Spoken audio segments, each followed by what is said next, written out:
Hello, this is Reverend Don Lewis coming to you from beautiful Florida. And today our question comes to us from Red Dragon.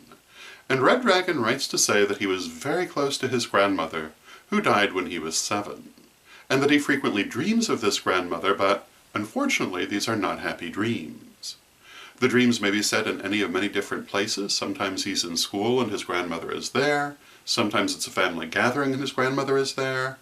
But in these dreams, his grandmother either does not recognize him or ignores him altogether. And Red Dragon goes on to say that this grandmother was a devoutly Christian woman, and he wonders whether these dreams are a message from her soul expressing disapproval over his life choices, or conversely, whether these dreams represent his own fear that his grandmother would disapprove of his life choices, or whether they represent something else. And my answer to this is that when we dream of our ancestors and people that we have known who are now in spirit, occasionally it is an actual communication. More often it is not. When it's a communication, the dream will be extremely vivid, and when it's not, it will be an ordinary dream. Although sometimes ordinary dreams can also be very vivid. Most commonly, when we dream of a person like this, it is representing a situation. And I would say that Red Dragon may be entirely correct in thinking that this dream represents his fear that he is not living up to his grandmother's desires.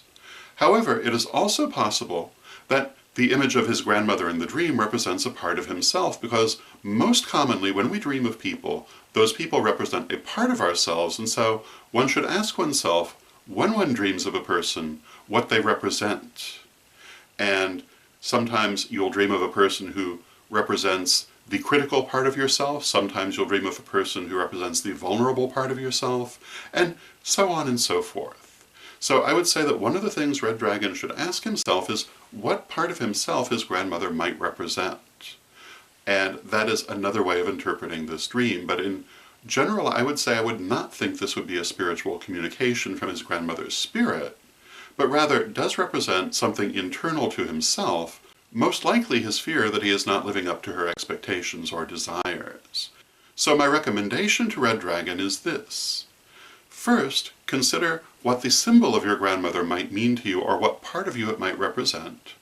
And secondly, do some shadow work on your feeling that you must live up to her expectations, and realize that she is now in spirit, and it is yourself that you need to please because it is your life, and it is you who must live with the outcome of it. And so I would say to release that feeling of a need to live up to her expectations, and you will probably find that this dream will no longer trouble you. And as for your grandmother's spirit, I would recommend working with her as an ancestor. And we've talked about that in other vlogs, and you can do a search of our MagickTV archive under Ancestors and find instructions for how to do that. And I think that you'll find that where she is now, those expectations no longer have relevance. So I hope that answers your question and gives you something to think about, and until next time, may you blessed be. Today's vlog is brought to us by the term allegory. Allegory. Allegory is the supreme achievement of pagan religion. It is the art of using easily understandable symbols to describe difficult or abstract concepts. In this way, for example, we describe the interaction of spirit and body, a complex and intangible concept, as the dance of the goddess and god, a concrete and easily understood image from which the higher concept can be extracted. It is allegory that allows us to speak of energy as light, and it is allegory that allows us to speak of the universe as a divine web, connecting all things.